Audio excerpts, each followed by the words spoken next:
Voltamos para o segundo bloco do nosso programa. Estamos conversando com o professor Marcelo Figueiredo sobre corrupção e sistema eleitoral. Muito bem, professor Marcelo, o senhor participa aqui na capital de Santa Catarina de um seminário promovido pela Escola Judicial do Tribunal Regional Eleitoral Catarinense, que versa justamente sobre os direitos políticos e a Constituição, com participação de juristas nacionais e estrangeiros, especialmente italianos e juristas da América Latina. Qual a contribuição que um evento como esse pode dar para todo esse dilema, essa discussão que a gente trava hoje sobre o direito eleitoral e o sistema eleitoral brasileiro? O seminário é bem importante porque ele traz juristas da Itália, de várias regiões da Itália, e também da América Latina, da Colômbia, da Argentina, do Peru, e ele traz o direito comparado, né? E a visão do direito comparado é importante. Nós não temos assim muita tradição, né? Eu digo, pelo menos no Brasil, de estudar outras realidades, né? Até as faculdades de Direito, por exemplo, não tem uma cadeira, uma disciplina de Direito Comparado. Deveria ter, né? Porque nós não podemos olhar só para o nosso umbigo, né? Nós temos que olhar a realidade do vizinho ou do exterior.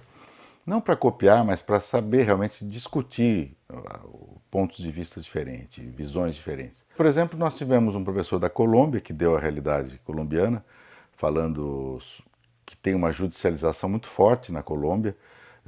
Há uma contraposição forte entre o poder político e o poder judicial, né? E eles disseram que, evidentemente, eles tinham muito motivo para isso, porque com o narcotráfico, com guerrilhas e tudo isso, lutas armadas entre grupos diferentes, a Constituição armou, vamos dizer, todo o poder judicial de muita força para combater isso. Isso foi efetivo, mas agora eles querem ajustar, porque acham que houve muita cassação, houve vamos dizer, muitos direitos políticos cassados de pessoas, de prefeitos, governadores, senadores, deputados, etc. Então hoje eles refruem um pouco isso, quer dizer, há um refreamento e estão pensando em emendar um pouco a Constituição, né? É interessante discutir isso porque o Brasil também fala-se muito na judicialização da política ou judicialização, né, excessiva, há uma queixa, né, do poder político. E a gente entende que os dois lados têm as suas razões, né? Tanto o poder político como o poder judicial, né? Tá certo. Em agosto de 2013 entrou em vigor a Lei 12.846, chamada de Lei Anticorrupção, que dispõe sobre a responsabilização administrativa e civil de pessoas jurídicas pela prática de atos contra a administração pública nacional ou estrangeira. Como estudioso do tema, professor, o senhor acredita que a lei anticorrupção vai ajudar a combater essa verdadeira praga que nós vivemos no Brasil? E por que o senhor diz que essa lei pretendeu revogar a lei da gravidade? Exato, essa lei, ela atende, vamos dizer assim, eu acho que uma pressão internacional da OCDE, né, os países em desenvolvimento, um organismo que organiza aí os países em desenvolvimento, procurando trazer o que ele chama de boas práticas da governança corporativa. Esse nome complexo quer dizer uma gestão adequada, boa, ética, né? Certo. De tudo numa empresa. Então tem esse lado positivo, quer dizer, o propósito da lei é nobre, né?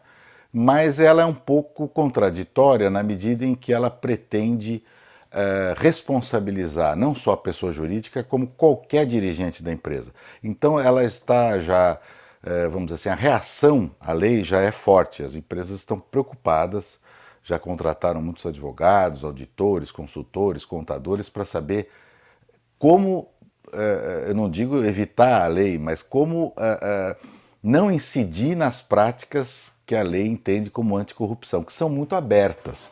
Então, ela, de um lado, ela é compreensível, mas é uma lei que está causando problemas já de interpretação, porque ela tem um campo, vamos dizer assim, de abrangência muito aberto, e a crítica que se faz é que ela não considera muito a culpa ou a culpabilidade, porque no direito o conceito de culpabilidade é importante, você não pode prescindir da análise da culpa nas condutas corruptas ou de improbidade, por exemplo. Certo.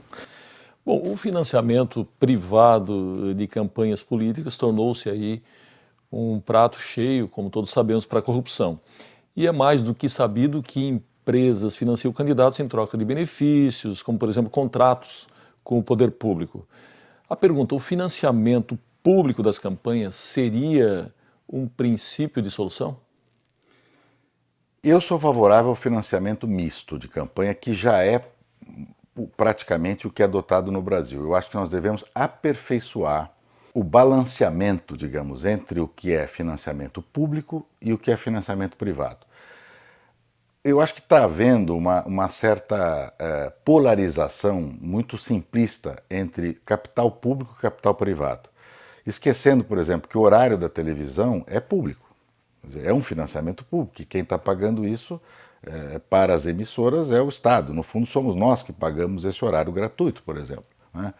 De modo que é preciso rever um pouco essa equação, e eu não gosto muito do que o Supremo está por decidir, ou já decidiu, né, nessa linha de condenar o financiamento privado de uma maneira simplista. Dizer, olha, não pode mais, porque a empresa é um mal e o público é um bem. Eu não vejo assim a coisa como preto e branco, bom e mal, céu e inferno. Eu acho que é uma verdade que os países da América Latina têm dado uma preponderância, digamos, ao financiamento público. Mas não é apenas o financiamento de orçamentário, quer dizer, você pegar o dinheiro do Estado e dar ao partido, mas é também você pulverizar as fontes de financiamento.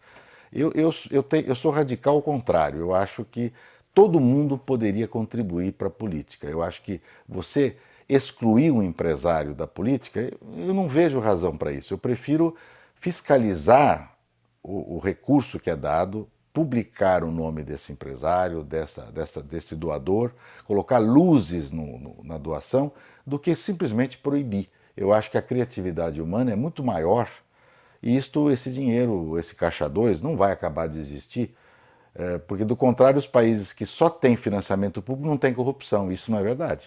Quer dizer, não é o fato de você só ter uma origem pública, o financiamento, que você vai acabar com a corrupção eleitoral. Porque o problema é o custo da campanha.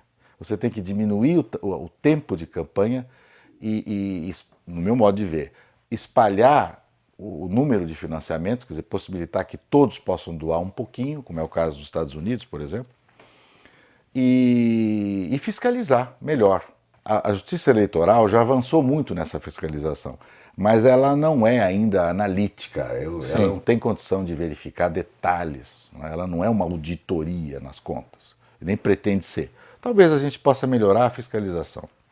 Muito bem, professor, está na hora do nosso segundo intervalo, nós já voltamos.